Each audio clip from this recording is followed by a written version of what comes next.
Picture this: the humid air of the Nile delta thick with the scent of cedar and sweat, the rhythmic tap of copper chisels against stone, the flicker of oil lamps casting long shadows across half-carved statues of gods and kings.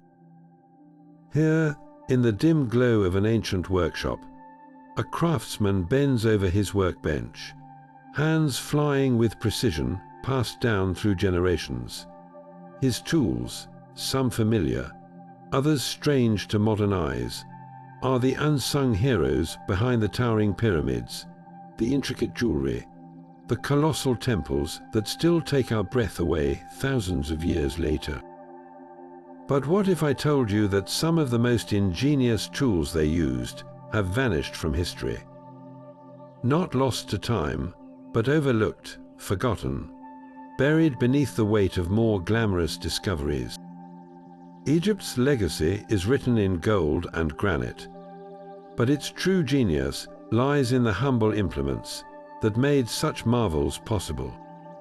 We chant the names of pharaohs and marvel at their treasures, yet rarely pause to ask, how did they drill granite with near-perfect holes? How did they polish limestone to a mirror's shine? The answers lie in tools so advanced, so ahead of their time, that modern experts still debate how they were used. Some were discarded as mere oddities, others mistaken for ritual objects, their practical purpose erased by centuries of dust. But today we're dusting them off. This is a story of ingenuity hiding in plain sight, of copper saws that cut stone like butter, of wooden levels so precise they rival modern lasers, of tools so effective they defy explanation. These weren't just instruments. They were the backbone of a civilization that built the impossible. And as we uncover them, piece by piece, we're not just rediscovering ancient technology. We're rewriting what we thought we knew about the people who wielded it. So let's step into that workshop, shoulder to shoulder with the craftsmen whose secrets have waited millennia to be told. Because history didn't just forget their tools, it missed the brilliance behind them. Take one of those copper chisels in your hand. Feel its weight, the dull sheen of its edge worn smooth by centuries of labor. At first glance, it looks unremarkable, just another tool among thousands. But this simple metal blade holds secrets that baffle modern engineers. The Egyptians didn't just use pure copper. They crafted an alloy so precisely balanced. It could slice through limestone like a hot knife through butter, yet remain durable enough to shape entire pyramids without shattering. Archaeologists once assumed these chisels were crude, short-lived tools, constantly replaced as they dulled. But when researchers analyzed fragments found near construction sites, they discovered something startling: tiny traces of arsenic and tin mixed into the copper. This wasn't accidental impurity. It was deliberate metallurgy. The added metals made the blades harder, less prone to bending or cracking under the relentless hammering against stone. Modern blacksmiths have tried to recreate the exact formula. But even with today's technology, their replicas wear down twice as fast as the originals. So how did they do it? The answer might lie in the Egyptian workshop itself. Artisans didn't just hammer metal into shape.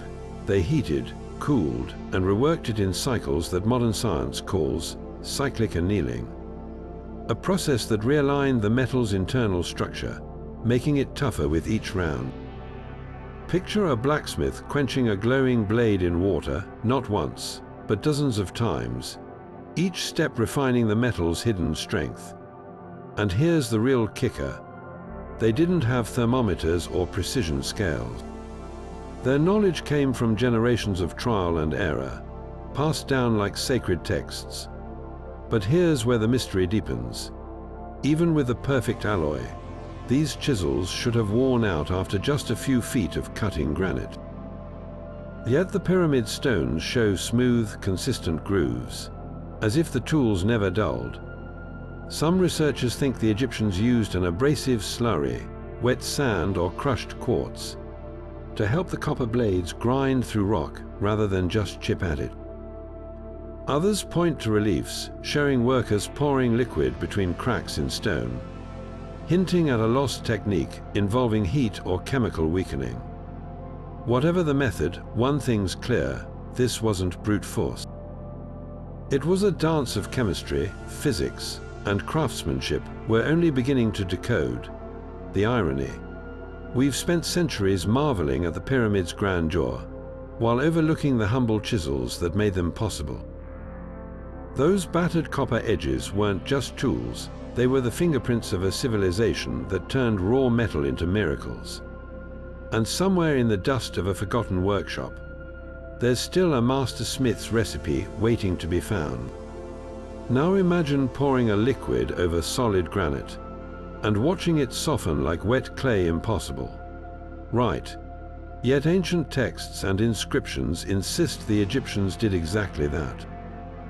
The so-called stone softening liquid appears in multiple temple carvings and papyri, described as a mystical brew that could make the hardest rock pliable, even malleable.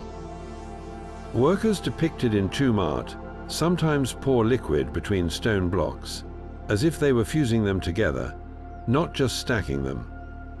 Modern archaeologists dismissed these scenes as symbolic rituals until they started finding physical clues that couldn't be ignored.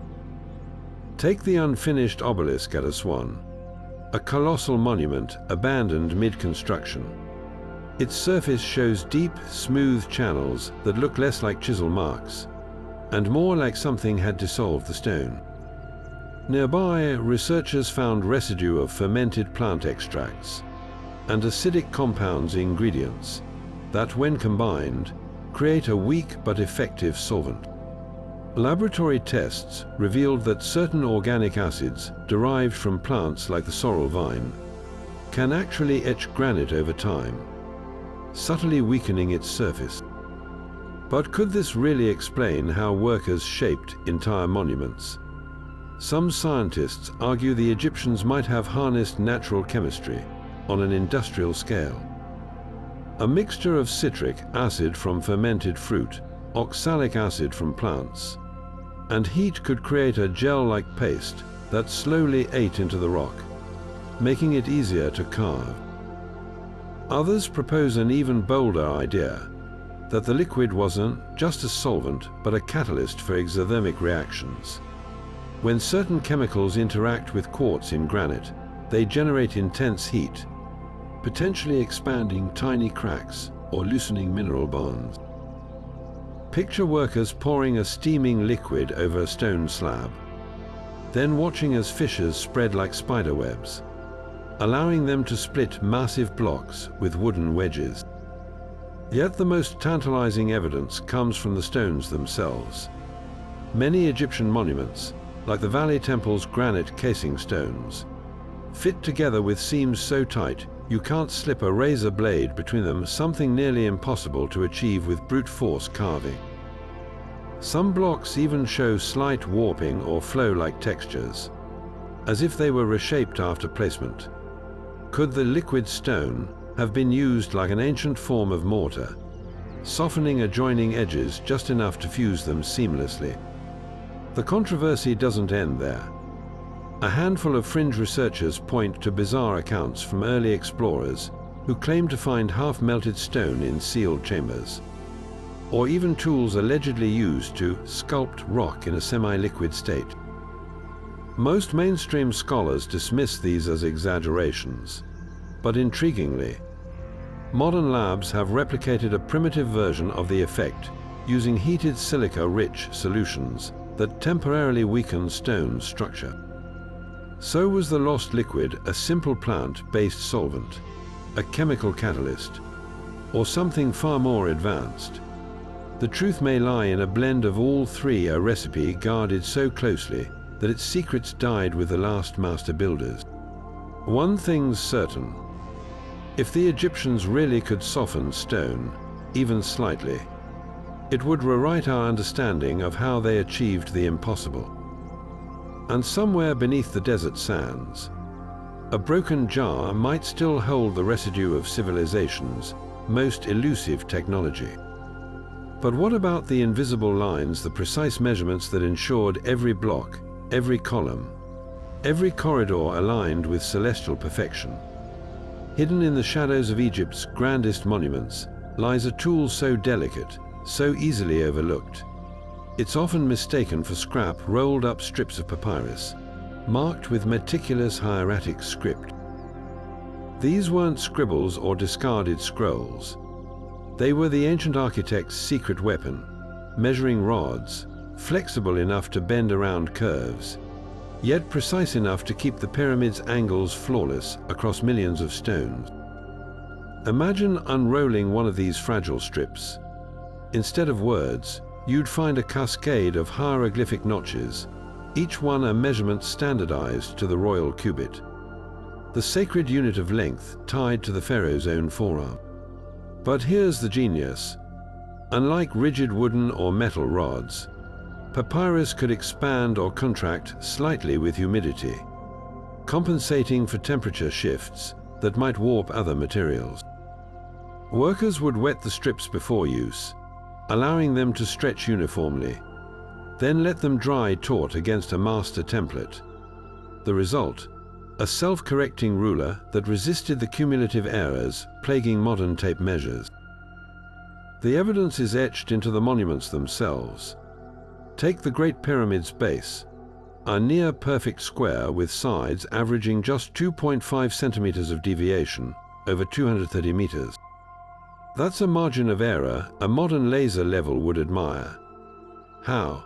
Archaeologists found clues in the ruins of scribble schools' practice rods where apprentices inked corrections over their mistakes, proving these weren't guesswork, but a refined system. Master builders likely used a tiered approach. Papyrus rods for daily checks, calibrated against permanent stone cubit markers embedded in temple floors, which were themselves aligned to the stars during biannual festivals. Even more astonishing is how they scaled proportions. A relief in Hatshepsut's temple shows an architect holding a papyrus strip against a grid, transferring measurements using knots tied at harmonic intervals, a method resembling the seeked system for pyramid slopes. Modern engineers ran simulations using replica rods and found that the natural fiber's slight elasticity actually helped absorb human error. If a worker misaligned a block by a millimeter, the next measurement would subtly pull the discrepancy back toward the mean, like a self-healing blueprint. Yet the real marvel isn't just accuracy, it's foresight. At Karnak, columns swell slightly at the base, an optical correction ensuring they appeared straight from a distance. Papyrus rods survive with annotations like "add 1 finger width every 10 cubits, proving these adjustments were calculated, not intuitive. That's the twist. Egypt's primitive tools were encoding advanced mathematics in biodegradable media. While we rely on steel and satellites, they mastered anti-error systems with reeds and ink. Perhaps that's why so few intact rods survive. They were too precious to discard. Workers likely recycled worn strips into mortar or buried them ritually, their knowledge dissolving like the Nile's annual flood. But the stones whisper their legacy, every joint too tight for dust, every corridor aligned to the solstice sun. The pyramid's perfection wasn't magic. It was the work of humble papyrus, stretched taut with the weight of eternity. Standing in the blinding sunlight of a construction site at noon, an Egyptian overseer wouldn't glance at a sundial to track time. He'd watch the ground beneath his feet. The shadow clock, one of history's earliest timekeeping devices, wasn't a grand monument or a temple ornament. It was a simple stick planted in the dirt, its shifting shadow slicing the day into precise segments. But don't let its humility fool you. This unassuming tool held the rhythm of an empire, synchronizing thousands of workers across vast building projects with nothing but sunlight and geometry. The design was deceptively straightforward. A flat, palm-sized base with a raised crossbar at one end, often carved from wood or limestone. As the sun moved, the crossbar's shadow crept along a series of marked lines, each corresponding to an hour. Though their hours weren't fixed like ours, they divided daylight into 12 equal parts. So summer hours stretched longer than winter ones. But here's where Egyptian ingenuity shone. The base wasn't level. It was tilted to match the local latitude, ensuring accuracy year-round. Workers could even flip it upside down for use in the afternoon, effectively doubling its function. What's startling is how sophisticated these measurements became. In the ruins of Deir el-Medina, the village of tomb builders, archaeologists found clocks with dual scales, one for the shorter winter days, another for summer. Some had adjustable gnomon heights to compensate for the sun's changing angle, a feature modern sundials wouldn't rediscover for millennia. And unlike later Greek or Roman versions, Egyptian shadow clocks accounted for seasonal shifts automatically, their markings spaced logarithmically rather than evenly. This wasn't just telling time, it was bending it to human need. But the real magic lay in how they standardized labor. Papyrus payroll records from the reign of Ramses III show deductions for idle time, calculated to the shadow clock's marks. At Karnak, shifts rotated precisely as the shadow reached certain lines, ensuring fresh crews took over without missing a beat. Imagine the coordination: quarry teams, barge crews, and sculptors all moving in sync, guided by nothing more than a stick's silhouette. Yet the clock's legacy goes deeper. Its marks weren't arbitrary, they tied time to the cosmos. The 12th hour always pointed toward the setting sun, aligning with rituals honoring Ra's journey through the underworld. Even the act of watching shadows became sacred, a daily reminder of Ma'at, the divine order governing the universe. So why did such a brilliant tool vanish? Blame the clepsydra, the water clock that replaced it after dark. As precision became prized, the shadow clock's dependence on sunlight doomed it. But in its simplicity lies a lesson. While we chase atomic accuracy, the Egyptians mastered timekeeping with a tool so intuitive, a child could use it.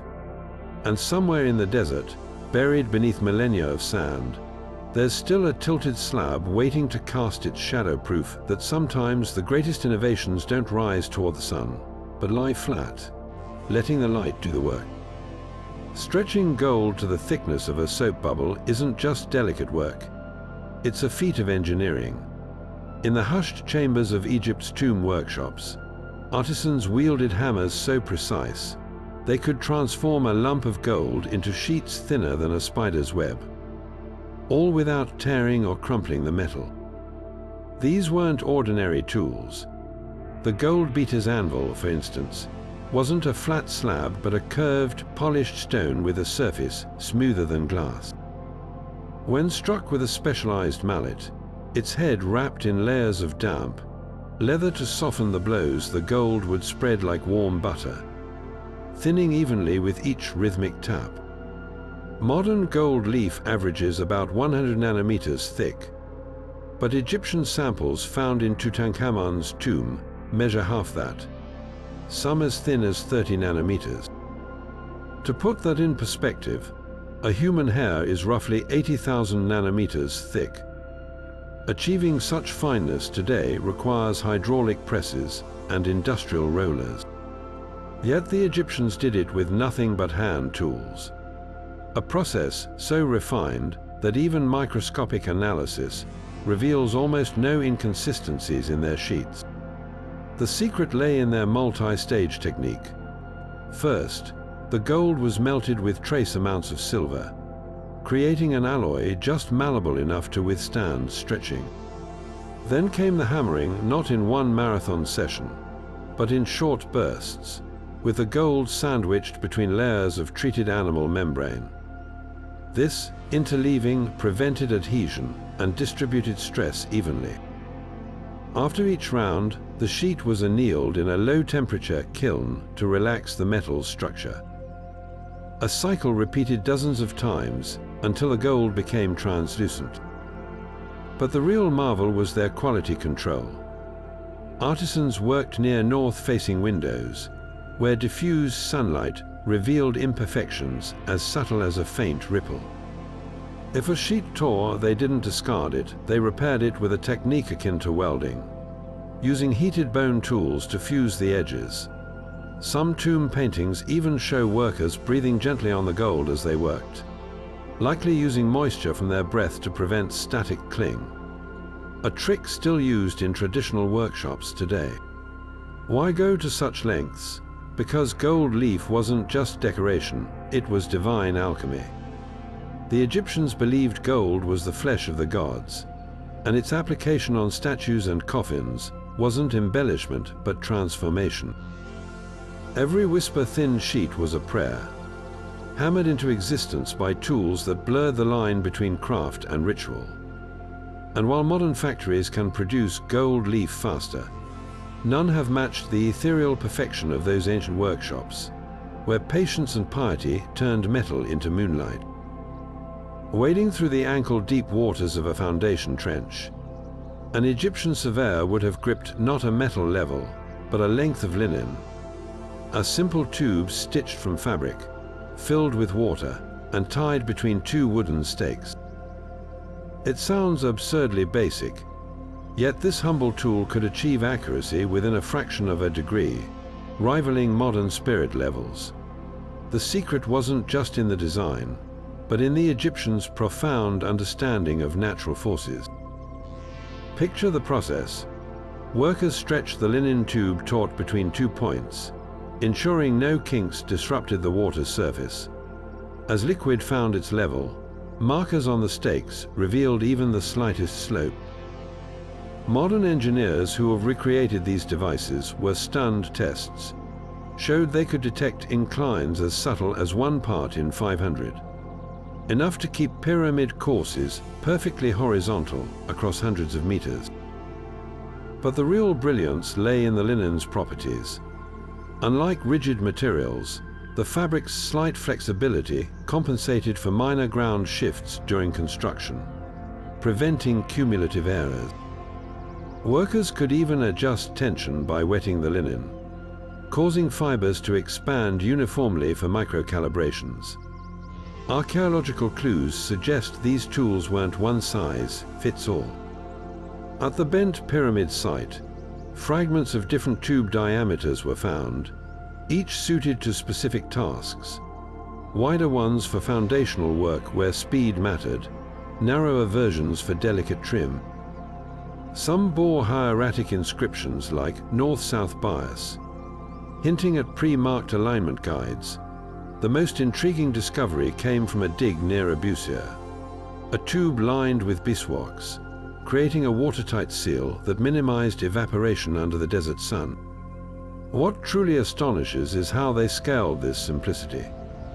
For massive projects like the Great Pyramid's base leveled to within 2 centimeters over 13 acres, teams likely used interconnected tubes in a grid pattern, cross-referencing multiple points like a prehistoric survey network. Tomb paintings at Deir al-Medina show overseers comparing readings from 3 tubes simultaneously, a primitive version of triangulation. Yet the real innovation was in failure. When modern teams tried replicating the system, they discovered something counterintuitive. The linen's occasional stretch wasn't a flaw, but a feature. Minor distortions averaged out over long distances, creating what engineers call error cancellation. A single rigid level might compound mistakes, but multiple fluid-adjusted tubes converge toward perfection. The irony, while we rely on laser-precise tools today, we've lost the Egyptians' holistic approach. Their levels didn't just measure horizontality, they integrated it with the landscape. At Karnak, foundation trenches follow the Nile's natural gradient, using water's flow to guide temple alignments. The linen tube wasn't just a tool. It was a dialogue between human ambition and the earth's quiet wisdom. And somewhere beneath the sands, there's still a fragment of fabric waiting to teach us that sometimes the most advanced technology is the one that listens. Between the rough drafts of history and its polished monuments stands a tool that changed everything hieroglyphic stamps. Forget the romantic image of artisans painstakingly carving each symbol by hand. Archaeologists working in the ruins of Edfu Temple made a startling discovery. Dozens of rectangular limestone blocks, each bearing a single, deeply recessed hieroglyph. These weren't practice slabs or abandoned work. They were ancient printing presses designed to transfer perfect glyphs onto wet plaster with one firm press. The implications rewrite our understanding of temple decoration. Traditionally, we imagined scribes outlining symbols for stonecutters to slowly chisel. But these stamps, some as small as a thumbprint, others spanning a palm, reveal an assembly line efficiency. Analysis showed their edges were intentionally beveled to prevent plaster from sticking, while the recessed designs had slight drainage channels to avoid air bubbles. Workers could dip a stamp in pigment, press it and repeat, filling a wall with identical Ankh or Jed symbols in minutes rather than hours. What's truly revolutionary is the variation. At Karnak, researchers found stamps for the same hieroglyph in 3 sizes, suggesting masters calibrated inscriptions to viewing distance larger glyphs for high ceilings, smaller ones for eye-level details. Some stamps even had interchangeable parts. A sun disk emblem might slot into different bases to create Ra, Horus, or Aten with the same tool. This modularity hints at a system as sophisticated as modern typefaces. But why did this innovation stay hidden so long? Blame the stamp's own success. Once pressed into plaster, the glyphs were often recarved to deepen lines, erasing telltale traces of their mechanical origin. Only a few surviving stamps, discarded in workshop corners or lost in rubble, betray the secret. Even the myth of hand-carved perfection served a purpose. By letting outsiders believe every glyph was unique, the Egyptians preserved the illusion of limitless artisan labor, a propaganda masterstroke. Yet the stamp's legacy lingers in the details. Next time you see a temple wall, look closely. Where symbols repeat with uncanny uniformity, where curves bear the slight flattening of a pressed edge, you're not seeing a craftsman's hesitation. You're witnessing the world's first mass production of sacred writing. And those flaws, they're the fingerprints of a civilization that valued speed without sacrificing awe. Beneath the sun-baked courtyards of Edfu's temple breweries, artisans moved between steaming vats, their hands guiding streams of liquid through slender copper tubes that snaked across the floor like metallic vines. These weren't just primitive pipes, they were precision-engineered marvels, designed to transfer everything from sacred beer to fragrant oils without spillage, contamination, or waste.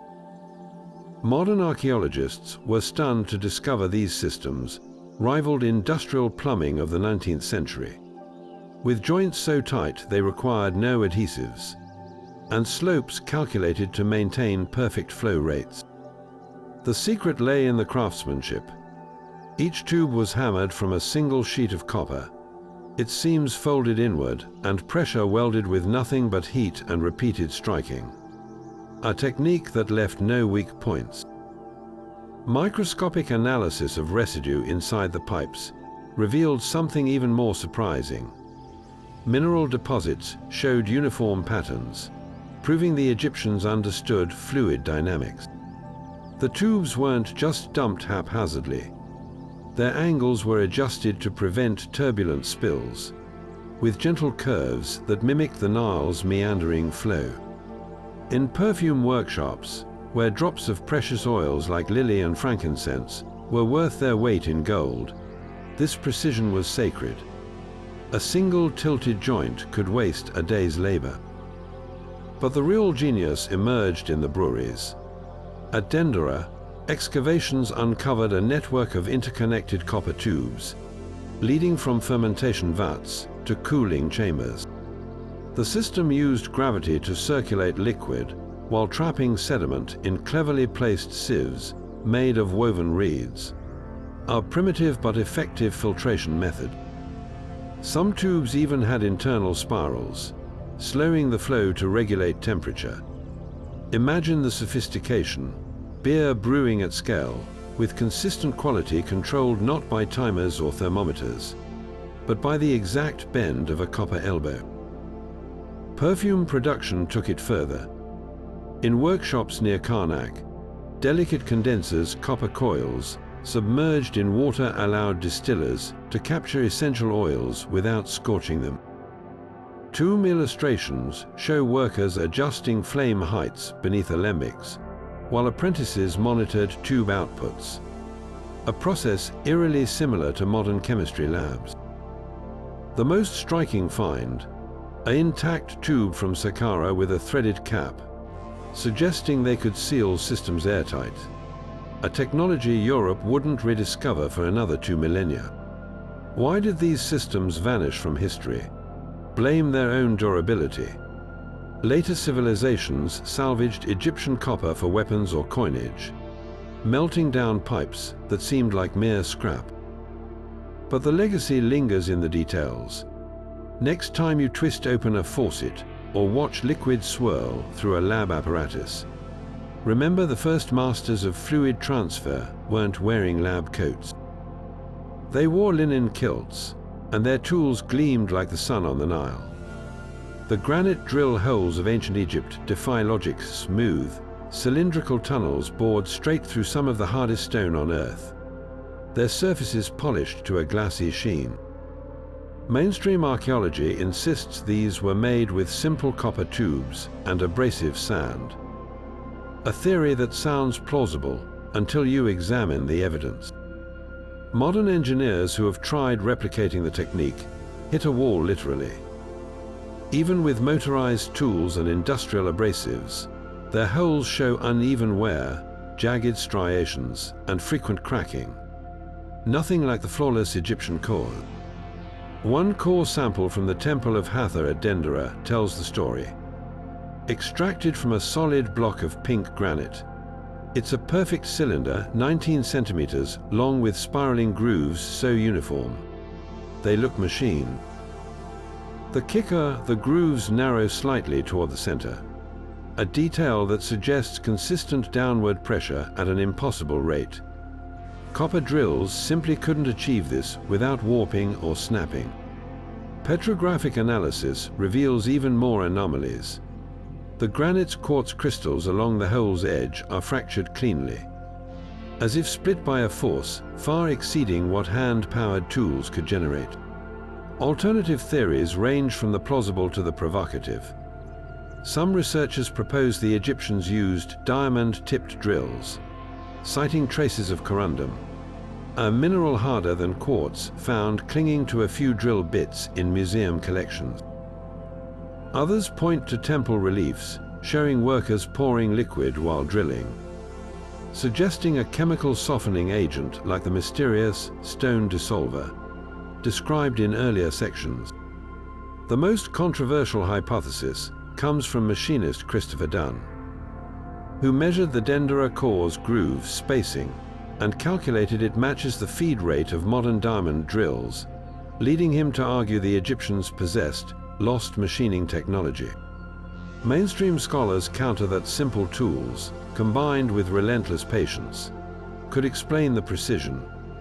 Experimental archaeologist denies Stocks spent years replicating ancient drilling methods, demonstrating that a weighted copper tube spun with a bow drill and wet sand could eventually penetrate granite. But even he admits his holes lack the Egyptians' mirror-like finish, and take weeks to complete a few centimeters, hardly practical for temples requiring thousands of such cores. The debate boils down to a single question. Did the Egyptians possess a forgotten technique, or are we underestimating their persistence?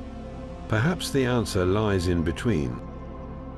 Recent studies of tomb workshops reveal toolkits with specialized bronze alloys, harder than pure copper, alongside grinding stones made from emery, a natural abrasive tougher than quartz. Combine these with teams of workers rotating shifts to maintain constant drilling pressure, and the impossible starts to feel conceivable. Yet the mystery lingers in the details. Some drill holes angle sharply mid-bore, a feat requiring redirected force that defies basic physics with handheld tools. Others contain spiral marks that reverse direction, implying the drill changed rotation, something no bow drill can do. Until we find a buried workshop with intact machinery, the granite cores remain both a testament to Egyptian skill and a silent challenge to our assumptions. They whisper that somewhere beneath the dust of millennia lies a secret we've yet to rediscover. Paintings on the walls of Hatshepsut's tomb show something extraordinary. Teams of just a dozen workers hauling stones heavier than elephants up steep ramps with what appears to be effortless grace. The secret, a network of ropes, wooden posts, and counterweights so ingenious, modern engineers have dubbed it the ancient Egyptian pulley system. But here's the catch. No physical trace of these machines has ever been found. The evidence exists only in two-dimensional art, leaving historians to piece together their function like detectives, reconstructing a crime scene from a faded sketch. Take the so-called lever sled, depicted in a tomb at Deir el-Bahri. Workers are shown standing on what looks like a wooden platform attached to a massive stone block, their bodies leaning backward as if pulling, but their hands are empty. No ropes, no visible mechanisms. For decades, this was dismissed as artistic shorthand. Then a team from the University of Liverpool noticed something peculiar. The platform's front edge is consistently painted at a 30-degree angle, and the workers' postures match exactly what you'd see if they were operating a hidden counterweight system. Here's how modern engineers believe it worked. The sled wasn't just a drag platform, it was the visible part of a compound machine. Buried beneath it, a pivoting wooden beam acted as a lever, connected to an underground weight box filled with sand. As workers stepped onto the sled's rear, their collective weight, amplified by the lever, would lift the stone's front edge just enough to slide lubricated wooden rails underneath. Then, by shifting their weight forward, they'd trigger the counterweight to pull the block a few centimeters at a time. It was a human-powered ratchet system, with each coordinated step adding incremental movement. Computer simulations reveal the terrifying efficiency of this setup. A team of 12 could generate enough force to move a 2-ton block up a 20-degree slope, something that conventionally should require at least 40 people. The key was rhythmic coordination. Tomb inscriptions describe 4 men beating drums to synchronize workers' movements, turning brute strength into mechanical advantage. Modern engineers tested this with volunteers and found that timed steps could reduce required force by nearly 60%. But the real marvel was scalability.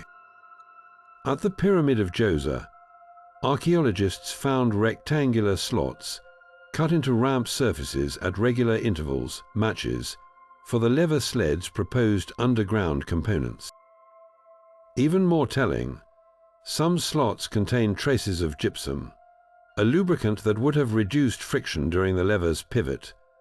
This wasn't just theory, it was applied engineering on a monumental scale. The system's sophistication becomes clear when you examine its failures. Near the bent pyramid, abandoned blocks still sit on ramps, their positions revealing where leverage calculations went wrong. One stone shows grooves from multiple adjustment attempts, as if workers were fine-tuning the machine's balance mid-operation. These mistakes, prove the system wasn't infallible, but their rarity suggests most crews operated with near-flawless precision. Why did such a brilliant technology vanish? The answer might lie in its very success. As pyramid construction peaked, ramps grew steeper and blocks larger, pushing the leverage system to its limits. Later tombs show workers using simpler, labor-intensive methods, perhaps because the knowledge of operating these delicate machines died with a generation of specialized engineers. Today, the closest analog isn't found in construction sites, but in sailing ships. The Egyptians' weight-shifting technique mirrors how sailors adjust ballast to raise heavy sails, a connection maritime historians believe might not be coincidental. Maybe the next clue to these lost machines doesn't lie buried in the sand, but bobbing on the waves, where physics still obeys the same ancient rules. On a carved ivory pallet from the First Dynasty, a noblewoman kneels before an ornate grinding stone, her slender fingers pressing a malachite pebble into green powder not for vanity, but as sacred alchemy. Egypt's cosmetic grinders were never just tools. They were portals to divine transformation, their curves and grooves echoing the Nile's life-giving flow. Crafted from hematite, diorite, or serpentine, these handheld mortars often took zoomorphic shapes: lions for protection, hippos for fertility, falcons for celestial connection. A grinder shaped like Hathor's cow horns didn't just crush eyeshadow. It invoked the goddess's grace with every stroke along the eyelid. The process itself was ritual. Tomb illustrations show priests grinding coal at dawn, reciting spells to imbue the pigment with protective magic. Analysis of residues reveals meticulous layering ground lapis lazuli mixed with crushed pearl oyster shells for luminosity, or galena blended with frankincense resin to prevent infection. These weren't haphazard recipes. Medical papyri specify exact ratios, like the Ebers papyrus's directive to grind 1 part green copper ore to 2 parts tamarisk ash for an anti-inflammatory salve. Modern labs recreating these blends found startling efficacy. Malachite powder exhibits natural antibacterial properties, while cerussite-based whites blocked UV rays. But the grinder's true genius lies in their engineering. Unlike crude mortars, Egyptian models often had grooved beds that channeled powder into central collection pits. Some featured adjustable stone rollers to control coarseness, turn the handle clockwise for fine coal, counterclockwise for coarse body paint. At Tel El Amarna, archaeologists found a set with interchangeable grinding plates, each etched with hieroglyphs denoting specific minerals: a sun disk for golden iron oxide, a wave for blue azurite. The most profound examples emerged from the Temple of Mut, where ceremonial grinders were discovered still holding their last pigment, ultramarine, blue from Afghanistan, suggesting an international trade network dedicated to cosmetic alchemy. These tools traveled too. A lapis-handled grinder from Queen Hetepher's funerary equipment bears Mesopotamian motifs, proving beauty rituals transcended borders. Why such devotion to these humble objects? Because in grinding minerals into dust, the Egyptians believed they released the Earth's hidden energies. A coal tube wasn't just a container. It was a battery storing protective power, activated by the grinder's friction. When we swipe modern eyeshadow across our lids, we mimic gestures perfected 5,000 years ago, unaware that each stroke echoes an ancient pact between beauty and the divine. In the dim, dusty corners of a Theban weaving house, beams of sunlight catch on filaments so fine, they seem spun from air itself. Egyptian linen wasn't just fabric, it was a technological marvel, woven on vertical looms so advanced. Their designs baffle modern textile engineers. Unlike the clunky horizontal looms of later centuries, Egypt's towering frames allowed weavers to create cloth with threads per inch, exceeding 500, denser than the finest modern silk. The secret wasn't just skill, but the loom's revolutionary mechanics. Picture the setup: a tall wooden frame anchored to the floor, its warp threads stretched taut by crescent-shaped weights, made of baked Nile clay. These weren't simple counters, each weight was carefully calibrated to maintain consistent tension as humidity fluctuated. Workers adjusted them seasonally, adding or removing tiny clay pellets to compensate for the desert's dry winters and swampy summers. But the real breakthrough was the heddle rod, a horizontal bar threaded with loops that lifted select warp threads with each pass of the shuttle. Tomb paintings at Beni Hassan show weavers operating multiple heddles simultaneously, creating complex patterns without slowing their rhythm, a technique Europe wouldn't rediscover until the Middle Ages. What's truly staggering is the fabric's quality. A surviving tunic from Tutankhamun's tomb, when placed under a microscope, reveals threads just 1/10 the diameter of a human hair, woven so tightly that even liquid beads on its surface. Modern attempts to replicate this using computerized looms fail miserably. The threads snap under the required tension. The Egyptians solved this by spinning flax fibers while damp, allowing the plant's natural pectin to act as a temporary glue. As the linen dried on the loom, the fibers contracted into near-invisible seams. The loom's efficiency was equally groundbreaking.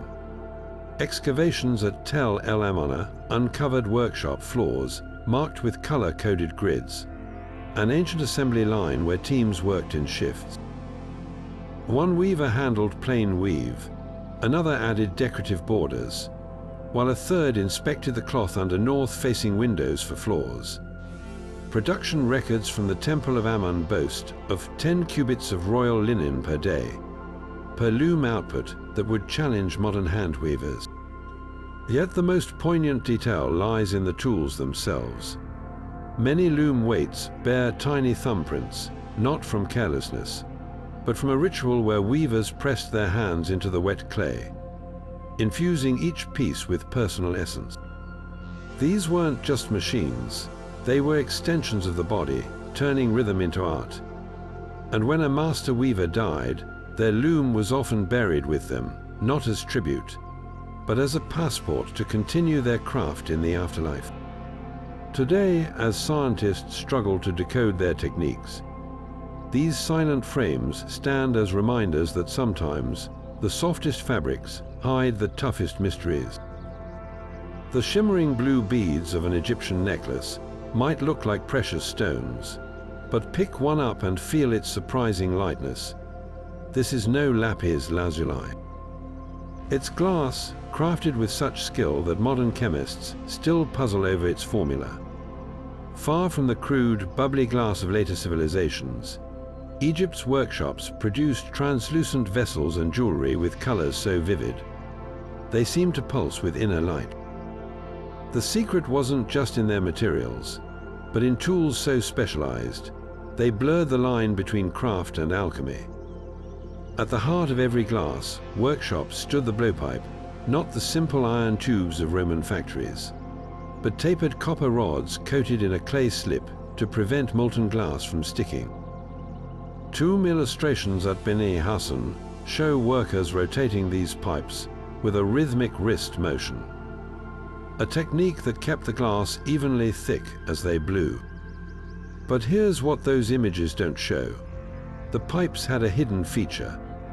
Microscopic analysis of fragments from Amarna reveals tiny interior grooves running spiral patterns down the bore. When air was blown through, these grooves created a vortex effect, distributing heat uniformly and eliminating weak spots, an innovation modern glassblowers only replicated with precision machinery. Then there were the molds.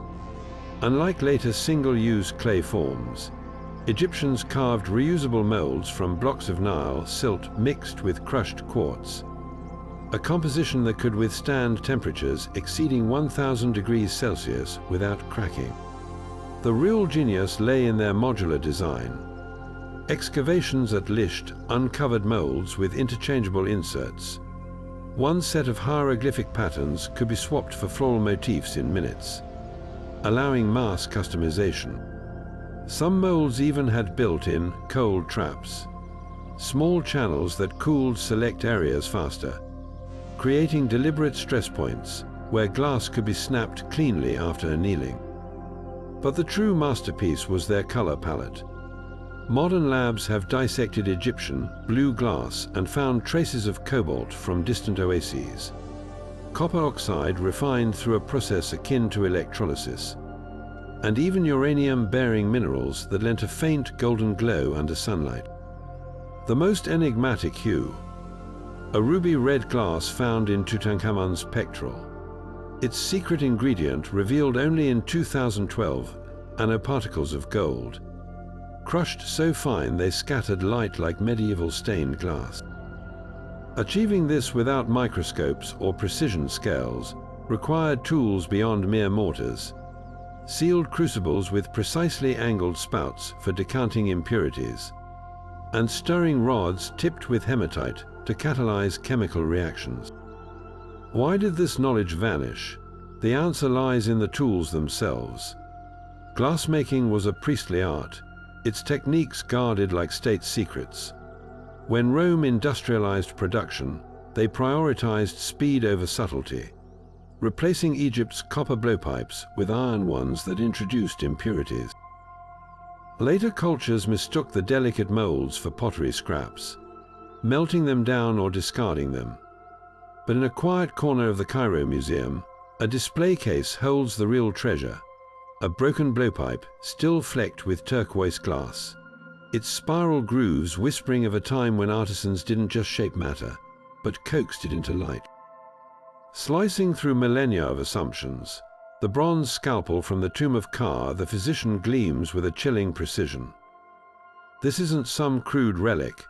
Its blade tapers to an edge just 500 nanometers thick, rivaling modern surgical steel. Found alongside 23 other instruments in a Saqqara burial shaft, these tools reveal a medical sophistication that would make a Victorian surgeon blush. The collection includes retractors with adjustable bronze clasps, spatulas for mixing medicines with exacting ratios, and even a set of suturing needles so fine their eyes could barely accommodate human hair. What's shocking isn't just their existence, but their specialization. One curved saw, designed for cranial surgery, features teeth angled to cut on the pull stroke, an innovation Europe wouldn't adopt until the 18th century. Papyrus scrolls describe its use in relieving pressure from head wounds, with instructions to stop when encountering the dura mater's resistance, proving anatomical knowledge far beyond mere trial and error. Another tool, initially mistaken for a ceremonial rod, turned out to be a spinal traction device.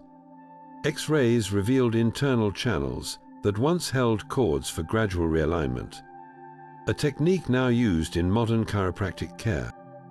The real game changer emerged when researchers examined the scalpel handles under ultraviolet light. Faint hieroglyphs along the grip spelled out alloy ratios, copper blended with 10% arsenic for flexibility, 1% silver for antimicrobial properties. This wasn't just metalworking. It was biomedical engineering. Laboratory tests proved these blades inhibited bacterial growth better than 19th century instruments, hinting at an understanding of infection that predates germ theory by 3,000 years. But the most haunting finds are the trauma kits. A leather pouch from the 5th dynasty contained a set of bronze pins with blunted tips, originally dismissed as hair ornaments, until CT scans showed them aligned with fractures in accompanying mummies.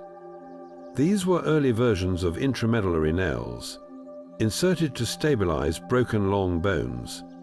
One noblewoman's femur displayed near perfect healing around such a pin, suggesting not just successful surgery, but postoperative care involving splints and herbal anti-inflammatories found residue trapped in the wrapping linen. Why does this matter? Because it shatters the myth of ancient medicine as mere superstition. These tools weren't buried as grave goods, they were working kits, worn from repeated sterilization over open flames. There were patterns tell stories. A bone drill's tip polished smooth from countless rotations.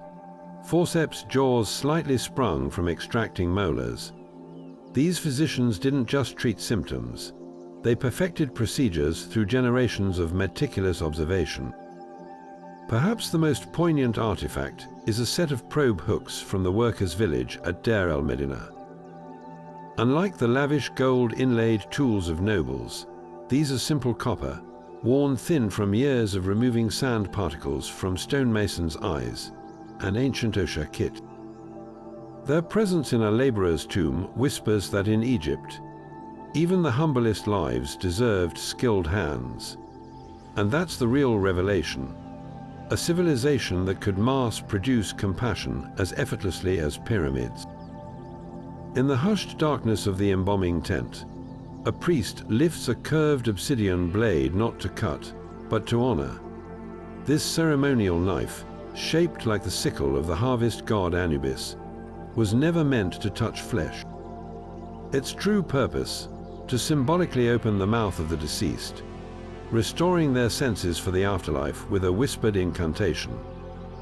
Every tool in the mummification kit carried this dual nature physical object, and divine conduit crafted from materials chosen as carefully as the spells that accompanied their use. Take the brain hooks, slender bronze rods tipped with spirals like unfurling lotus flowers. Modern eyes might mistake them for gruesome utensils, but their design held celestial meaning. The spiral mirrored the Milky Way's path, guiding the soul upward as the hook drew the brain downward through the nostrils. Papyrus texts specify they were only to be wielded by the shepherd of Hem-Netcher, the priestly title meaning servant of the god, who performed this act while facing north, the direction of eternal night. Even the bronze alloy held significance, blended with meteoric iron to symbolize the union of earthly and cosmic realms. The canopic jar's tools reveal even deeper layers. A set discovered in Tanis included a silver scoop, shaped like a heron's beak for lifting organs, its curve precisely matching the angle of the constellation Cygnus. The accompanying knife bore a handle of Nile hippopotamus ivory not for durability, but because the hippo represented Taweret, protector of mothers, guarding the organ's rebirth. Laboratory analysis of resin residues on these tools detected traces of myrrh, cinnamon, and a then unknown plant alkaloid that modern chemists found mimics modern embalming fluids' preservative qualities. But the most profound implements were the simplest. A wooden adze used to break the ribs for organ removal was always carved from sycamore fig, the tree under which Isis wept for Osiris. Its blade, though sharp enough to slice bone, was deliberately blunted after one precise strike, ensuring no violent overcut disturbed the body's sacred geometry. Even the linen bandage rollers held meaning. Their tapered ends echoed the shape of the Benben stone, the primordial mound of creation, as if each wrap reenacted the moment the world began. Perhaps the ultimate expression of this sacred engineering was the finger of Horus, a hollow silver tube used to inject resin into the skull. Examinations of mummies show the resin consistently filled exactly 85% of the cranial cavity, the same proportion the eye of Horus represents in Egyptian fractions. This wasn't accident. It was mathematics disguised as ritual, precision disguised as ceremony. Rarely displayed in museums are the tool kit's final components, lumpen clay pots labeled for the rending of the car. These held the leftover viscera deemed unworthy for canopic jars, to be buried separately under the full moon. Their rough form was intentional. Unlike the gleaming ceremonial tools, these vessels were shattered after use, their shards mingling with the earth as the imperfect parts of the soul return to chaos. The contrast says it all. Where gold and obsidian tools prepare the body for eternity, these humble containers acknowledged what even the gods couldn't perfect. Today, as CT scans reveal the astonishing anatomical accuracy beneath mummies' wrappings, we're not just seeing medical skill, we're witnessing prayers made solid. Every incision, every amulet placement, every resin injection was a verse in the longest poem ever written, one where flesh became stone, and stone became forever. And in some dim chamber, a tool kit still waits, its bronze gone green with age, ready to teach us that in ancient Egypt, science and sanctity were never separate, just two sides of the same, impossibly thin blade. Dawn breaks over the Nile floodplain, and the rhythmic creak of wooden arms dipping into the river echoes like an ancient metronome. This is the music of the Shaduf, Egypt's ingenious answer to turning the desert green. At first glance, it looks deceptively simple. A long pole balanced on a raised crossbeam, a counterweight on one end and a bucket on the other. But this unassuming tool revolutionized agriculture more profoundly than any pyramid. With each graceful sweep, it lifted water from the Nile and sent it cascading into irrigation channels, turning arid fields into lush gardens. What made the Shaduf so revolutionary wasn't just its mechanics, it was its scalability. A single worker could operate one Shaduf, but line them up in stair-step formations along the riverbank. And suddenly you had a hydraulic ladder capable of lifting water 10 meters vertically. Archaeologists have found remnants of these cascading systems near Amarna, where terrace Shaduf stations fed entire orchards. The genius lay in the counterweight, usually a sack of stones, or Nile clay calibrated to equal the bucket's weight when full. This allowed even children or elderly farmers to work the device with minimal effort. A democratization of labor that boosted productivity exponentially. But the Shaduf was just the star player in a symphony of agricultural innovation. Take the Merkit, a fork-tipped wooden hoe with a curved blade that aerated soil without disrupting the fragile irrigation channels beneath. Modern agronomists, who have tested replicas, found its angle perfectly suited for the Nile's silty loam, preventing erosion while maximizing water retention. Then there were the sickle blades, not crude serrated metal, but elegant curved flints, mounted on handles at precise angles to harvest grain at the stem's weakest point, leaving the roots intact to enrich the soil. The real game changer, though, was the arad, a primitive but effective plough pulled by oxen. Unlike later European models that merely scratched the surface, Egyptian ploughs had a distinctive asymmetric design that lifted and turned the soil in one motion, burying weeds while preserving moisture. Tomb paintings show teams working in synchronized pairs, one guiding the oxen while another adjusted the plough's depth using a notched pole, an early example of precision agriculture. What's often overlooked is how these tools formed an integrated system.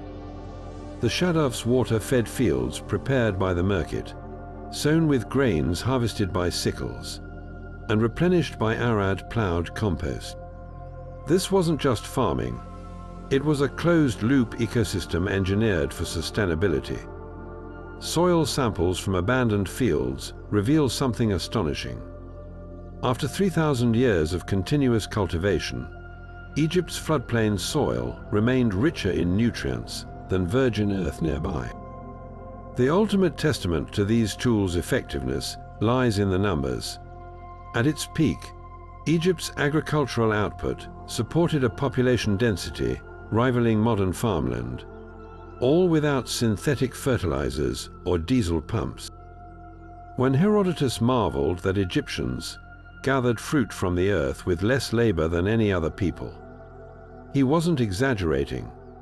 The Shaduf's legacy still whispers in the desert wind, where fragments of its wooden arms occasionally surface, still bearing the smooth grooves of countless hands that turned the Nile's gift into civilization's breadbasket. The priests of Heliopolis didn't need telescopes or star charts to pinpoint the summer solstice. They had something far more elegant. The merkit, a forked palm rib strung with a simple plumb line. This unassuming tool, found in fragments across temple sites, was ancient Egypt's celestial GPS, capable of tracking stars with accuracy that still stuns modern astronomers. On the rooftop of Dendera Temple, etchings show priests holding these devices like divining rods, their plumb lines casting shadows that acted as natural declination markers. When aligned with the pole star, a merkit could calculate latitude within a fraction of a degree, enabling architects to orient pyramids and temples to true north with less error than medieval cathedrals. But the real magic happened during equinoxes. At Karnak, hieroglyphs describe the stretching of the cord ceremony, where priests used merkits to sight the constellation Orion's belt through notched stone pillars. Researchers recreating this ritual discovered something astonishing. The pillars' spacing created a natural rangefinder. As Orion's stars slid into alignment, shadows from the merkit's threads would converge on a single limestone marker, signaling the perfect moment to lay a temple's foundation axis. The margin of error, less than 1/60th of a degree, a precision modern laser surveys struggle to achieve. Less flashy but equally vital was the Bay-Enemayanut, or star clock, a palm-sized disc with rotating glyphs that acted as a portable ephemeris. Found in priestly burials, these discs calibrated temple ceremonies to planetary movements. One from Abydos contains tiny holes corresponding to Sirius's heliacal, rising over a 19-year cycle, proving the Egyptians tracked the star's precession long before Greek astronomers. The disc's reverse side holds the real surprise, a sliding copper rule that, when adjusted for the observer's latitude, compensated for atmospheric refraction, an effect only formally documented in the 17th century. Then there are the star shafts of the Great Pyramid, long dismissed as ventilation channels until astrophysicist Kate Spence demonstrated they align with Thuban and Sirius circa 2500 BC. These narrow passages weren't just symbolic, they functioned as fixed zenith telescopes. During specific nights, priests could sight directly through them to verify celestial events without atmospheric distortion. Modern attempts to replicate this show the shaft's precise angles filter out all but the target stars, creating a natural targeting system. The most enigmatic device might be the shadow box from Ammon's temple at Tanis. This hollow basalt cube, perforated with precise holes, projected sunlight onto a grid of gold inlays during solstices. Egyptologist Otto Neubauer hypothesized it acted as a solar computer. Certain hole combinations could predict eclipses by tracking the moon's nodes, a technique medieval Europe attributed to Arab astronomers. When researchers inputted ancient celestial data into a replica, the box's patterns matched lunar cycle anomalies with 94% accuracy. What's truly humbling is how these tools blurred science and spirituality. A merkit wasn't just a surveyor's tool. Its forked shape mirrored the hieroglyph for horizon, tying every measurement to the moment of creation.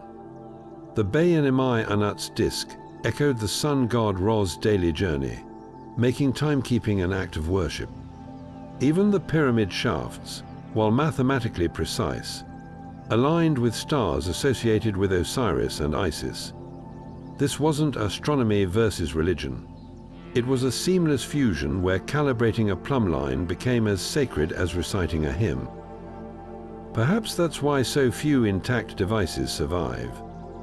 Unlike temple statues or golden masks, these tools were living objects, worn smooth by generations of hands until they crumbled. But their legacy lingers in the stones. Stand in Luxor Temple at dawn on the winter solstice, and watch as sunlight slides perfectly down the central axis. A beam of light, first plotted millennia ago by priests, wielding little more than string and patience. In that moment, you're not just witnessing ancient accuracy. You're seeing the cosmos reflected through eyes that knew the stars as kin. The scorching sun beats down on a Theban tannery, where workers bend over stretched hides, their hands wielding knives so sharp they can split leather thinner than parchment without a single tear. Egypt's leatherworkers didn't just craft armor and sandals. They engineered materials so durable, fragments survive today, still supple after 3,000 years. The secret wasn't just skill, but tools honed to perfection. Take the half-moon knife, its curved blade modeled after the lunar crescent. Unlike straight-edged blades that snag on fibrous hides, this design allowed artisans to make long, fluid strokes, peeling layers with surgical precision. Tomb paintings show craftsmen shaving goatskins down to translucent thinness, creating leather flexible enough for gloves, yet tough enough to stop arrows when layered into scale armor. But the real magic happened on the stretching frames, massive wooden lattices resembling modern bed springs. Archaeologists at Hierakonpolis uncovered a workshop with frames still tensioned by twisted sinew ropes, their adjustable pegs allowing workers to customize stretch in different directions. This wasn't brute force, it was biomechanical engineering. By wetting the hide and securing it at strategic points, tanners could align collagen fibers uniformly, producing leather that resisted tearing along stress lines. Modern tests show Egyptians stretched leather withstands twice the pressure of medieval equivalents, a revelation that rewrites assumptions about ancient military gear. The most startling discovery came from a cache of royal chariot fittings near Luxor. The leather reins, though worn, revealed microscopic tool marks from a previously unknown grooving knife, a blade with parallel ridges that thinned select sections while leaving others thick. This created natural flexion points, preventing stiffening over time. Conservationists at the British Museum recently used CT scans to analyze Pharaoh Thutmose III's ceremonial greaves, finding similar engineered thin zones around the ankle for mobility. Such precision implies an understanding of material science we'd only attribute to modern industry. Then there's the mystery of the red sandals. Several New Kingdom queens were buried with crimson leather footwear that initially baffled researchers. No known dye could penetrate so deeply without brittleness. The answer lay in the scraping tools. Specialized bronze rasps with diamond-shaped teeth were used to open the leather's pores before dyeing, while oval polishing stones finished the surface to seal color. Residue analysis revealed a multi-stage process involving alum mordants and fermented fruit acids, creating hues that outlasted the pyramids themselves. But the pinnacle of this craft might be the composite armor from the Tanis royal tombs. Alternating layers of fish, leather and gazelle hide, bonded with acacia resin, formed lightweight cuirasses that could deflect bronze spear tips. Modern ballistic tests shocked researchers when replicas stopped replica arrows traveling at 40 meters per second. It became clear why Egyptian soldiers dominated battles. These weren't just hides stitched together.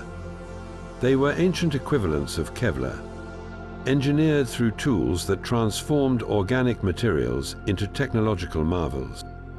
Perhaps the most poignant artifact sits quietly in the Cairo Museum, a child's leather ball from Amarna, its surface stitched with gut thread in a spiral pattern.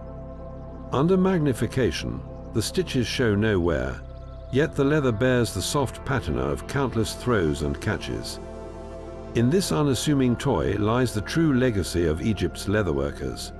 Tools that didn't just shape materials, but shaped lives, turning rawhide into objects that endured not just centuries, but the full weight of human touch. Beneath the dusty floors of a pre-dynastic village workshop, a simple stone disc sits half buried in the earth, the world's first potter's wheel. This unassuming slab of basalt, grooved from centuries of rotation, marks the birth of a revolution that would shape civilizations. The earliest Egyptian turntables weren't wheels at all, but flat stones turned by hand, allowing potters to coil clay more evenly. Yet within 5 generations, these crude devices evolved into sophisticated machines that transformed clay from mere containers into canvases of cultural expression. The leap came when artisans added a wooden pivot. Excavations at Abydos revealed a 3rd dynasty workshop with limestone sockets designed to hold vertical axles, the first true wheels. Unlike Mesopotamian models that required constant hand spinning, Egyptian wheels used weighted bases for momentum. A potter could kick the heavy lower disc with their foot, freeing both hands to shape the clay. This seemingly small innovation changed everything. Ceramic analysis shows vessel walls suddenly became thinner and more uniform, with symmetrical designs impossible to achieve by hand. Tomb paintings from the 5th dynasty capture this moment of transformation, potters hunched over spinning platforms, their skirts whipping from the speed, creating perfect curves in seconds rather than hours. But the real engineering marvel emerged during the Middle Kingdom. Archaeologists at Kahan uncovered a kick wheel with a flywheel attachment, a stone ring added to the base's perimeter to increase rotational inertia. Modern potters who have replicated this design report it can maintain usable speed for nearly 3 minutes per kick, a game changer for mass production. The evidence is etched into the pottery itself. Before flywheels, ceramic batches showed minor variations in thickness. Afterward, vessels from the same workshop became near identical, suggesting standardized production lines. The wheel's influence spread through trade and conquest. When Egyptian diplomats gifted wheel-thrown vessels to Minoan Crete, local artisans quickly abandoned hand-building techniques. Similarly, Nubian pottery shifted from organic shapes to angular Egyptian styles within a generation of contact. Even the Levant, home to its own ceramic traditions, adopted the kick wheel's mechanics by the Second Intermediate Period. What made Egypt's design so revolutionary wasn't just efficiency, it was adaptability. Excavated wheels from Amarna feature removable work surfaces, smooth slate for delicate wares, grooved wood for textured pieces. Some had adjustable heights via stacked wooden platforms, allowing tall storage jars or shallow bowls with equal ease. The most sophisticated examples, like the Turin Museum's New Kingdom wheel, include clay traps gutter systems that collected excess slurry for reuse, a nod to both craftsmanship and resourcefulness. Yet the wheel's greatest legacy might be artistic. With both hands free, potters could experiment in ways previously unimaginable. Thin-walled eggshell, ware from Tutankhamun's reign, decorated with intricate blue faience inlays, would have shattered if coil-built. The iconic lotus-shaped chalices of Queen Nefertiti's court, their petals barely thicker than papyrus, owe their existence to the wheel's precision. Even mundane items like bread molds became standardized, ensuring consistent baking across the kingdom. Today, as archaeologists sift through the remnants of long-collapsed workshops, they're discovering something profound. The wheel's evolution didn't just change pottery. It changed how humans interact with material itself. Every rotation was a small defiance of chaos, turning shapeless earth into objects of both utility and beauty.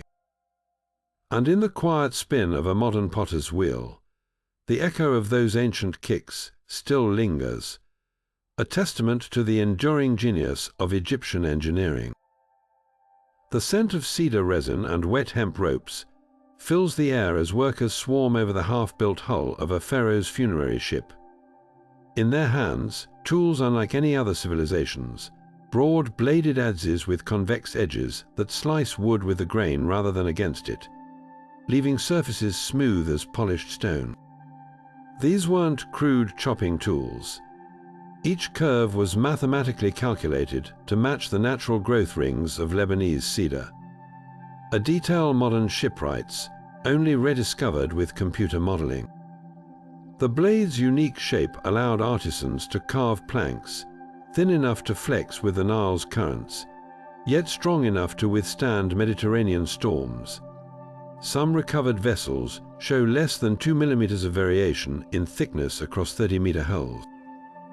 But the real marvels were the drills.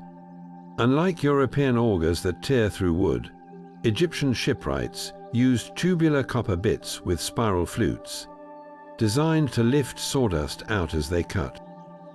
Tomb illustrations from Saqqara show teams operating these drills with bowstrings, achieving speeds over 200 rotations per minute fast enough to generate enough heat to fuse the copper's edge, creating a self-sharpening effect. When researchers recreated these tools, they found the holes bored so cleanly they needed no reaming. Even more astonishing, some drill bits had interchangeable tips for different wood densities. Soft acacia required wider flutes to clear debris, while hard tamarisk needed narrower, deeper grooves. Then there's the puzzle of the hulls. How do you build a 40-meter ship without a single nail? The answer dangles from the ceiling of a Theban tomb model bundles of twisted papyrus ropes, each soaked in a secret blend of beeswax and fish oil. These weren't just lashings, they were dynamic tensioning systems. As the planks swelled in water, the ropes contracted, pulling seams tighter. Modern engineers tested this technique on replicas and found the joints became more watertight under stress, unlike nailed hulls that loosen over time. The real genius lay in the knotting patterns, cross lashings at stress points, distributed force evenly. A principle modern suspension bridges would emulate millennia later. But the crown jewel of their toolkit might be the wooden vise, a contraption of levers and counterweights found disassembled in a Luxor workshop. Initially dismissed as a loom part, its true function emerged when conservators noticed matching tool marks on ship timbers. The device could bend planks into compound curves by applying gradual pressure over days, a technique Europeans wouldn't master until the Viking era. Some recovered hulls show evidence of steam bending and mechanical persuasion, with interior charring suggesting they used heated stones to soften lignin at precise points before clamping. The ultimate test came in 1954, when archaeologists reassembled Cheops' solar barge using only ancient methods. To everyone's shock, the lashed hull leaked for exactly 48 hours, then sealed itself completely as the ropes reached equilibrium humidity. That's the irony. Egypt's primitive tools created ships more adaptable than any iron-riveted galley. And hidden in the Cairo Museum's basement lies the real treasure, a shipwright's mallet with its original hemp grip still intact, its weathered surface bearing the oily fingerprints of the last craftsman who knew how to speak the Nile's language in wood and rope. In the dim glow of an oil lamp, a jeweler's hands move with impossible precision, setting gemstones smaller than a grain of rice into a gold pendant's delicate filigree. This isn't a modern workshop with laser-guided tools, it's a scene from a Theban tomb painting, depicting craftsmen creating jewelry so fine. Modern jewelers struggle to replicate it, even with magnification. The secret lies in tools that blur the line between art and engineering. Magnifying lenses carved from crystal quartz and micro drills so slender, they'd snap under the weight of a breath. The most startling discovery came from a cluttered corner of a Memphis workshop excavation, a palm-sized disc of polished rock crystal, its surface curved into a perfect convex shape. At first glance, it resembled a ceremonial mirror, But under scrutiny, archaeologists realized its true purpose. When held at arm's length, the quartz lens magnifies objects nearly 3 times, with minimal distortion. Tests with replica lenses revealed something astonishing. Artisans could have used them to carve hieroglyphs on amulets at a scale of 0.5 millimeter per character, matching inscriptions found on Tutankhamun's pectoral jewelry. But magnification alone doesn't explain the drills. In the Cairo Museum's storage lies a box of bronze bits excavated from a jewelry district near Luxor, some as thin as human hair. Their spiraled flutes visible only under microscopes. These weren't crude rods. Their tips were tapered at exact angles to prevent skidding when piercing gemstones. 2 illustrations show bow drills operated with silk cords, reducing vibration to near zero, a technique Swiss watchmakers wouldn't rediscover until the 18th century. Modern engineers who have recreated these drills found they could bore holes in carnelian and lapis lazuli without cracking, something modern tungsten bits often fail to achieve. The real enigma emerges when examining the jewelry itself. A golden fly pendant from Queen Ahotep's treasures features eye sockets, filled with mosaics, individual specks of colored glass, fitted into cavities smaller than a pinhead. Under magnification, the edges show no tool marks, suggesting the setting tools were themselves microscopic. Recent CT scans of similar pieces revealed even more baffling details. Internal channels for thread-thin gold wires that loop through beads without visible entry points, like 3-dimensional puzzles assembled grain by grain.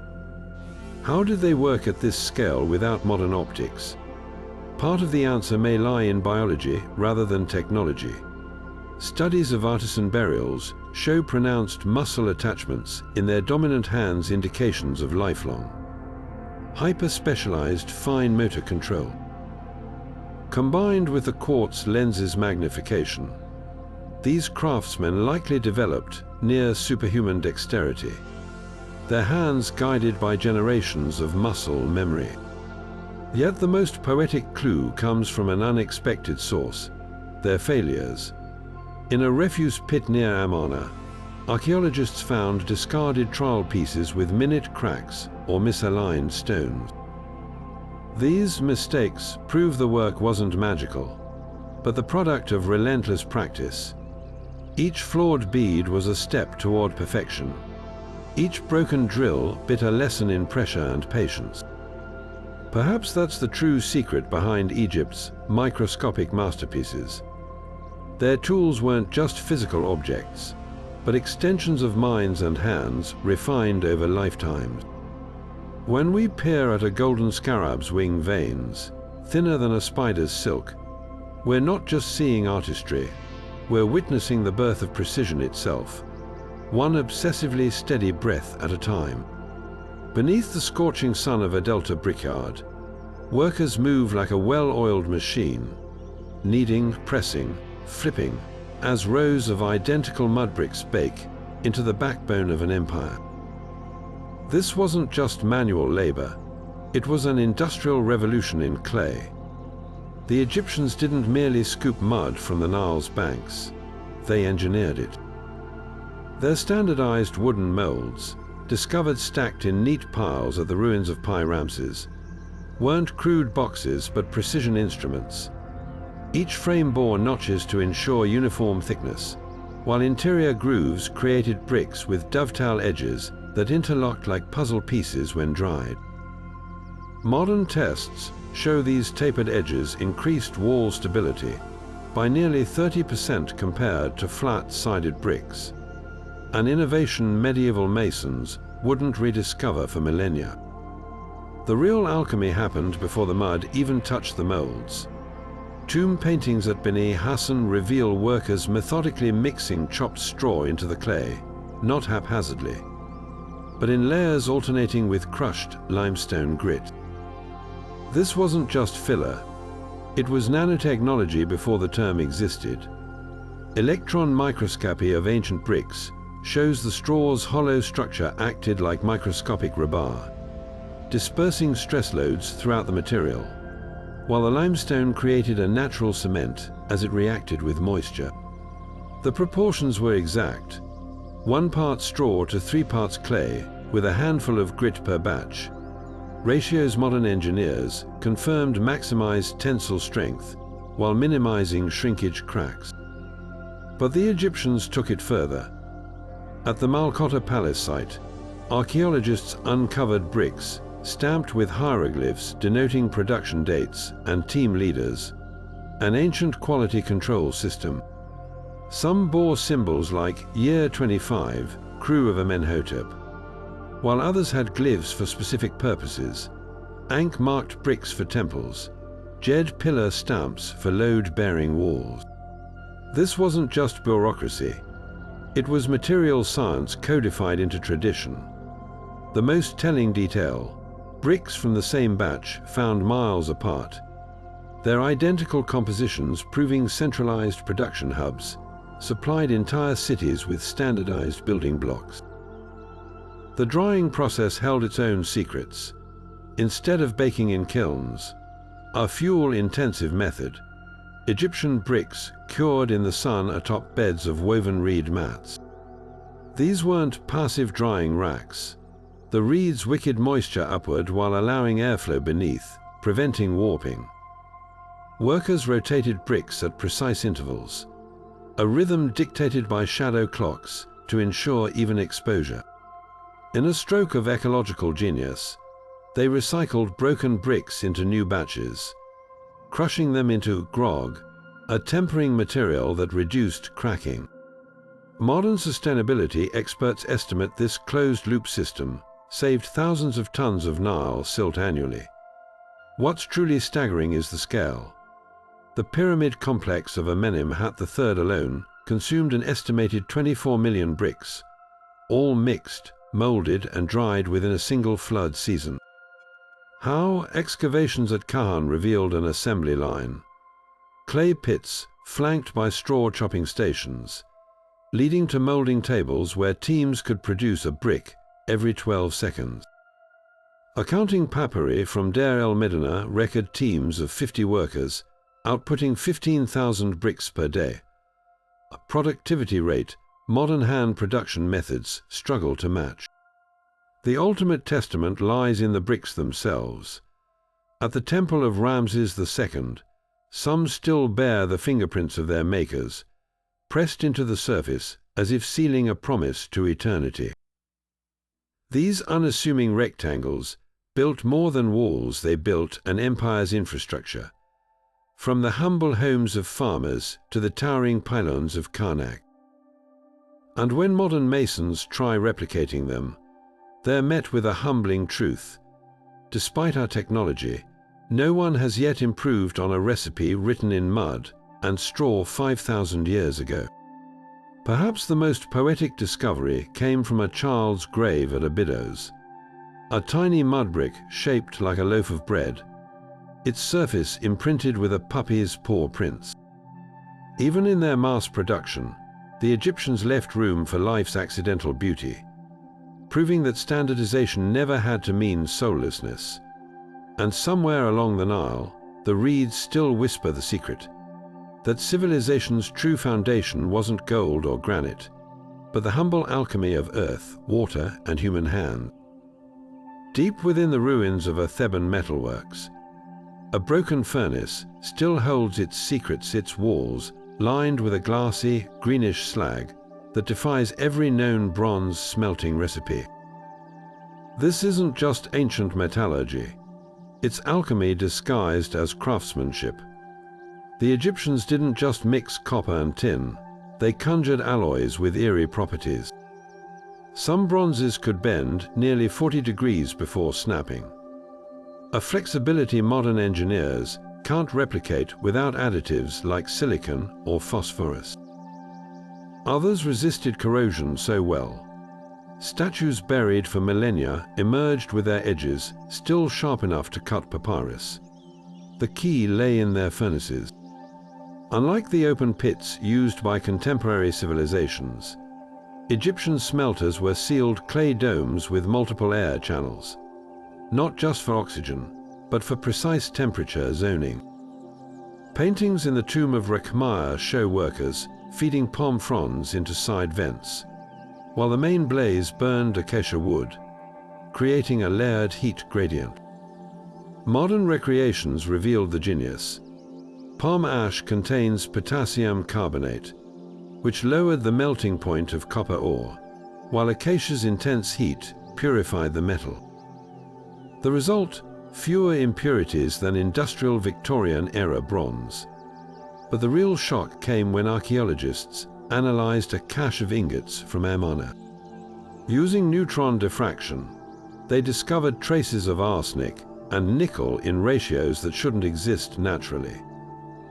This wasn't accidental contamination. The Egyptians were deliberately adding minute amounts to alter the metal's crystalline structure.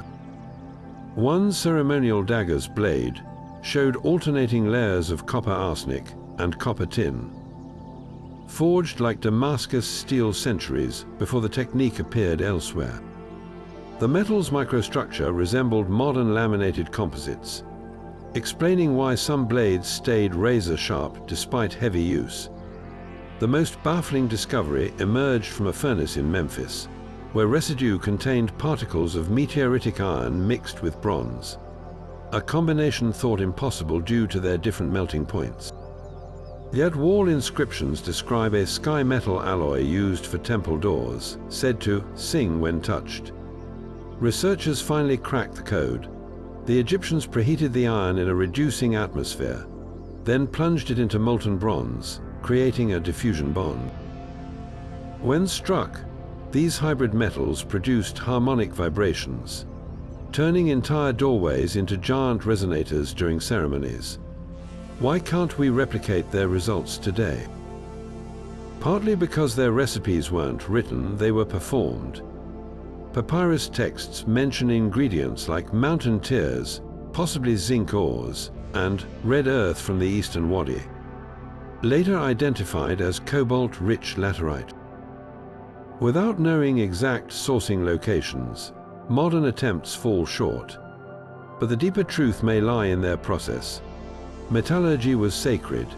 Each smelt began with offerings to Ptah, and furnace temperatures were adjusted by observing how smoke curled around votive statues.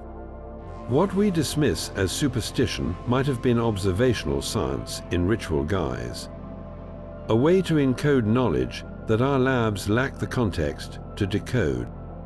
Perhaps the ultimate testament to their skill isn't in grand statues, but in a humble carpenter's chisel from Deir el-Medina. After 3,000 years of use, its bronze edge still gleams under magnification, the metal's grain flowing like frozen silk, a silent challenge from the past, waiting for us to rediscover the hands that shaped it. The brilliance of ancient Egypt doesn't just shine in its golden treasures or towering monuments. It hides in the quiet ingenuity of a copper chisel's edge, the calculated curve of a papyrus measuring rod, the rhythmic creak of a shaduf lifting water against gravity's pull. These forgotten tools weren't just accessories to history. They were the very instruments that carved civilization from the raw materials of nature and human imagination. What we've uncovered reveals a startling truth. The Egyptians didn't just build with brute force or mystical luck. They engineered solutions so advanced, they still challenge our modern assumptions about what's possible without electricity, steel, or digital precision. Consider the paradox of their achievements. A civilization that never used the wheel for transport, designed potter's wheels with flyweights for perfect symmetry. A people who worked soft copper somehow drilled granite with machine-like precision. They measured the heavens with strings and shadows, while we fumble with satellite drift. Every tool we've examined, from the self-correcting linen levels to the alchemical bronze blends, speaks of a culture that turned limitations into launching pads, transforming simple materials into feats that border on the impossible. Yet for every artifact we've deciphered, There are whispers of lost knowledge. The stone softening liquid mentioned in temple texts, but never found. The celestial clocks that tracked stars, we've only recently rediscovered. The drill bits that bored holes modern engineers struggle to explain. What else vanished when the last master artisans set down their tools? What breakthroughs were swallowed by the sands, leaving only cryptic hints in half-finished reliefs or enigmatic papyrus fragments? This isn't just about ancient history, it's about the fragility of knowledge itself. The Egyptians remind us that progress isn't a straight line. Technologies can disappear for centuries, even millennia, before being reinvented. Their tools challenge us to look differently at the past, to see beyond the grand statues, and recognize the problem-solving genius in a simple wooden lever or a grooved stone mold. So tell me, which of these tools reshaped your view of ancient Egypt? Was it the shadow clock that sliced time with sunlight, or the jeweler's lenses that brought the microscopic into focus, the leather that became armor tougher than steel, or the plumbing that rivaled modern systems? Drop your thoughts in the comments, because every conversation about these tools is a step toward resurrecting the minds that made them. And who knows, maybe the next breakthrough won't come from a lab, but from someone watching this video, staring at an ancient artifact with fresh eyes, ready to ask the right question. After all, that's how the greatest discoveries begin.